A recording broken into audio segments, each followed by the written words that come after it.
Hello student, स्वागत है आपका ट्रिकीपुर के यूट्यूब प्लेटफॉर्म पर।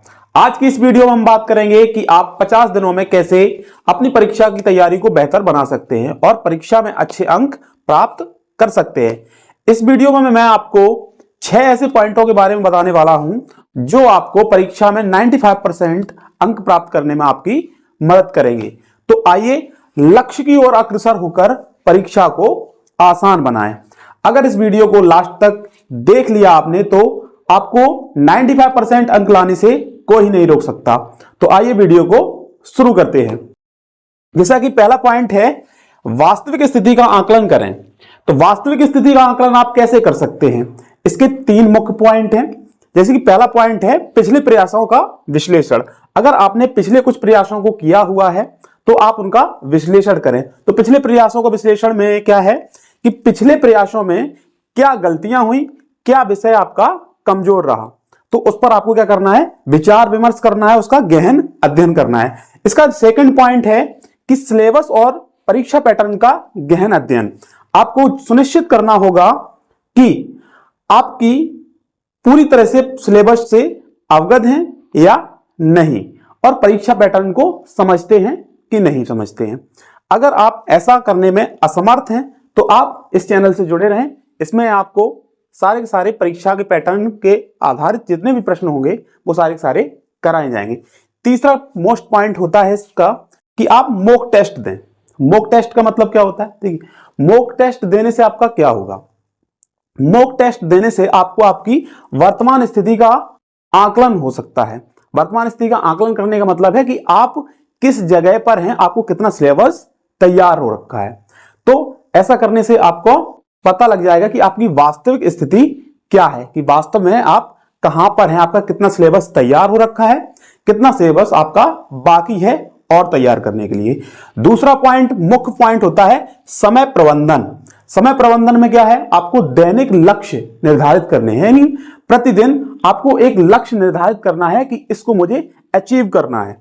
तो उसके लिए क्या करना है, प्रतिदिन अध्ययन के लिए प्राप्त करने योग्य क्या करना है, लक्ष्य निर्धारित करें।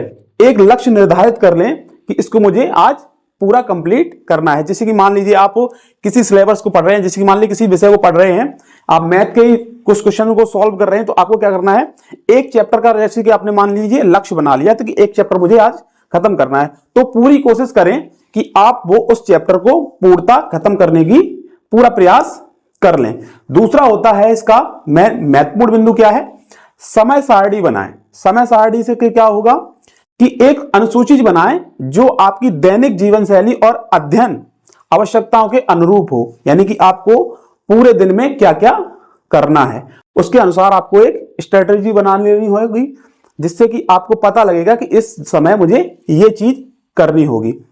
और तीसरा है समय का प्रभावी उपयोग करें। यानी कि छोटे छोटे ब्रेक, छोटे छोटे अंतरालों के साथ आपको नियमित रूप से अध्ययन करना है। अगर आप इस वीडियो में अंत तक बने रहते हैं तो लास्ट में मैं आपको ऐसा एक पॉइंट बताऊंगा जो कि आपको 95% अंक लाने से नहीं रोक सकता। ठीक है, तो आप वीडियो के अंत तक जरूर बने रहें। तीसरा पॉइंट होता है विषयवार तैयारी। यानी कि कैसे कैसे आपको तैयारी करनी है, विषय के अनुसार कैसे कैसे आपको तैयारी करनी है। तो पहला पॉइंट इसका है कि मजबूत क्षेत्रों को दोहराएं। जो भी जिस भी सिलेबस में या कह सकते हो जिस भी विषय में आपका जौन सा क्षेत्र मजबूत है, जिसके बारे में अब आपको बहुत अच्छी जानकारी है, तो उसको क्या करना है, उसको और मजबूत बनाएं। जितना हो सके उसको और मजबूत कैसे बना सकते हो, अभ्यास करके। आप जितना उसका अभ्यास करेंगे आपका वो क्षेत्र उतना ही मजबूत होता जाएगा। दूसरा पॉइंट होता है कमजोर क्षेत्र जो है आपके, उन पर ध्यान देना। जितने भी आपके कमजोर क्षेत्र हैं, जैसे कि मान लीजिए किसी का मैथ कमजोर होता है तो उस पर ध्यान देना है, किसी का साइंस कमजोर है तो उस पर ध्यान देना है, किसी का इंग्लिश कमजोर है तो उस पर ध्यान देना है। तो क्या करना है, कमजोर क्षेत्रों को पहचानें और उन पर विशेष ध्यान दें, जिससे कि आपको अतिरिक्त समय और अतिरिक्त प्रयास करना होगा उस पर, जिससे कि आपका जो कमजोर क्षेत्र होगा, जिस भी विषय का आपका कमजोर क्षेत्र है, वो आपका मजबूत हो सके। तीसरा होता है नोट्स बनाएं और रिवाइज करें। ठीक है, तो संक्षिप्त और प्रभावी नोट बनाएं और नियमित रूप से उनका अनुसरण करें। ठीक है, तो आपको क्या करना है, नोट्स बनाने हैं और उनका नियमित रूप से अध्ययन करना है। तीसरा हो गया पॉइंट। अब बात करते हैं चौथे पॉइंट की। देखो चौथे पॉइंट में क्या है, चौथे पॉइंट का मतलब है मॉक टेस्ट देने हैं और अभ्यास करना है।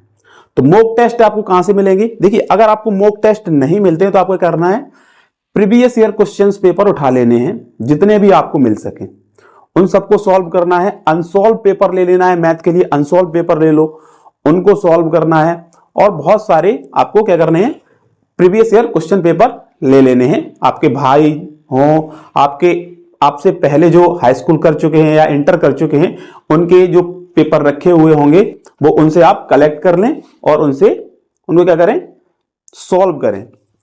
तो नियमित रूप से एक मॉक टेस्ट जरूर दें, जितना संभव हो उतने मॉक टेस्ट दें।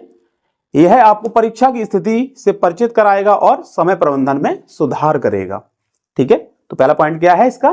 पहला पॉइंट है नियमित रूप से मॉक टेस्ट देना है।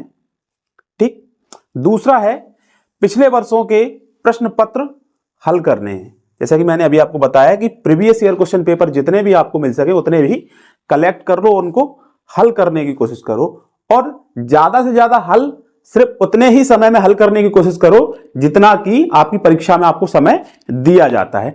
तो आपको परीक्षा में समय दिया जाता है 3 घंटे 15 मिनट का, तो जितना हो सके आपको क्या करना है, उस क्वेश्चन पेपर को उतने ही समय में हल करने की कोशिश करनी है। और उसके बाद अगला पॉइंट है आपका अभ्यास प्रश्न हल करें। ठीक है, अभ्यास करते रहें, प्रश्नों को हल करते रहें, विषयवार यानी कि विषयवार अभ्यास प्रश्न हल करें ताकि अवधारणाओं को मजबूत किया जा सके। मैथ में जैसे कि अवधारणाएं आती हैं, बहुत सारे प्रयोग आते हैं, तो उनको क्या करना है, उनका जब तक आप अभ्यास नहीं करेंगे तब तक वो मजबूत नहीं होंगे। जैसे कि आपका ऐसे ही अगला पॉइंट पे हम बात करते हैं कि अगला पॉइंट क्या है। अगला पॉइंट है आपका, देखिए अगला पॉइंट है कि आत्मविश्वास बनाए रखें, अपने आप पर आत्मविश्वास बनाए रखें। इससे क्या होगा, जब आप अपने आप पर आत्मविश्वास बनाए रखेंगे तो नकारात्मक विचारों से दूर रहेंगे। यानी कि नकारात्मक, जैसे कि किसी के माइंड में, दिमाग में चल रहा होगा कि हमारी परीक्षा पास आ रही है, मेरा सिलेबस तैयार नहीं है, तो अब इसको मैं कैसे तैयार करूं। तो आपको कुछ नहीं करना है, उस डायरेक्शन में नहीं जाना है। क्या करना है, सकारात्मक सोच रखनी है कि मैं परीक्षा तक आपका ये सिलेबस कंप्लीट कर लूंगा या कर लूंगी, जो भी है। ठीक है, तो आपको क्या करना है, सकारात्मक सोच के साथ चलना है और आप उस सिलेबस का कंटिन्यू रिवीजन करते रहें और उसको पढ़ते रहें। ठीक है, दूसरा होता है अपनी प्रगति पर जश्न मनाएं। जैसे कि हमने मान लीजिए छोटी सी कोई उपलब्धि हासिल कर ली, जैसे कि मैंने आज कोई मॉक टेस्ट दिया और उस मॉक टेस्ट को मैंने पूरा सॉल्व कर लिया, तो वो क्या करना है, उसका जश्न मनाओ। ठीक है, अब ऐसा नहीं है कि डीजे लगवा लो और धूमधाम से नाचने गाने लगो। जश्न मनाने का मतलब है अपने अंदर एक उत्साह जागृत करो। ठीक है, अपने अंदर से आपको एक खुशी होगी कि हाँ, आज मैंने इस मॉक टेस्ट को सॉल्व किया है तो मेरे इतने नंबर आ सकते हैं। दूसरा हो गया। अब तीसरा पॉइंट इसका है कि समर्थन मांगे। समर्थन कहां से मिलेगा, अपने परिवार से समर्थन मांगे, दोस्तों से मांगे और अपने अध्यापकों से मांगे। यानी कि मुझे इस चीज में कम अभिरुचि है, या कह सकते हो ये चीज मुझे कम आती है, तो अपने अध्यापकों से कहें कि इस चीज के बारे में मुझे थोड़ा अधिक अध्ययन कराएं और अधिक बताएं। ठीक है, छठवां और बहुत ही महत्वपूर्ण पॉइंट है, परीक्षा के दिन आपको क्या करना है। तो परीक्षा के दिन आपको क्या करना है, पूरी तरह से तैयार रहें। सुनिश्चित कर लें कि आपके पास सभी आवश्यक सामग्री में क्या क्या आता है, आपका प्रवेश पत्र हो गया, आईडी प्रमाण पत्र हो गया, स्टेशनरी हो गया आदि, ये आप सबके पास है या नहीं है। इसका दूसरा मुख्य बिंदु होता है समय पर पहुंचें। यानी कि जहां भी आपका सेंटर हो वहां पर समय पर पहुंच जाएं, जिससे कि परीक्षा केंद्र पर समय से पहले पहुंचें ताकि आप शांत हो सकें और परीक्षा के लिए तैयार हो सकें। कुछ बच्चे होते हैं जो पेपर शुरू होने वाला होता है उसी एग्जैक्ट टाइम पर पहुंचते हैं, ठीक है। तो वहां पे क्या होता है, आप लोग घबरा जाते हैं, ठीक है।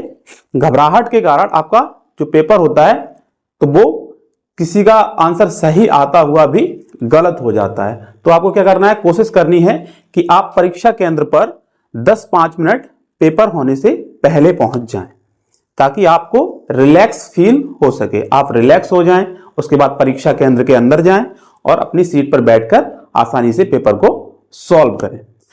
और आपका इसका तीसरा महत्वपूर्ण पॉइंट, मुख्य बिंदु है कि ध्यान केंद्रित करें, ठीक है। ध्यान केंद्रित करने से क्या होगा, परीक्षा के दौरान अगर आप ध्यान केंद्रित करते हैं तो होता क्या है, जल्दबाजी में उत्तर ना दें।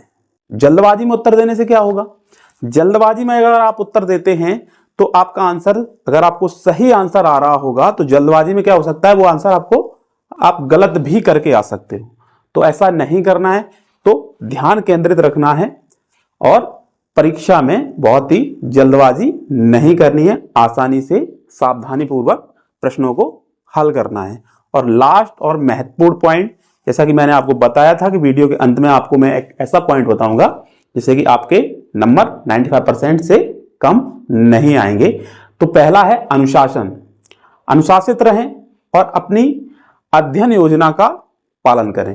जैसा कि मैंने बताया है, अध्ययन योजना कैसे बन सकती है कि आपको अपना समय बांट लेना है कि मुझे किस समय क्या करना है, ठीक है। दूसरा होता है अभ्यास। नियमित अभ्यास करें और मॉक टेस्ट दें, आपके प्रदर्शन में सुधार के लिए महत्वपूर्ण भूमिका निभाता है ये, ठीक है। और तीसरा है आत्मविश्वास बनाए रखें और सकारात्मक दृष्टिकोण के साथ इसको अपनाएं। अगर आप यहां तक मेरी वीडियो को देख रहे हैं तो चैनल को सब्सक्राइब करके वीडियो को लाइक जरूर कर लें और अपने दोस्तों के साथ शेयर कर दें। और आप इस चैनल पर जुड़े रहें। कल से मैं आपको प्रतिदिन शाम 6 बजे कक्षा 10 का 1 शॉट रिवीजन करवाने वाला हूं। प्रत्येक चैप्टर का 1 शॉट रिवीजन करवाऊंगा और शाम 7 बजे 12th क्लास के मैथ का 1 शॉट रिवीजन करवाने वाला हूं। तो अपने दोस्तों के साथ ज्यादा से ज्यादा शेयर कर दें। थैंक यू, धन्यवाद।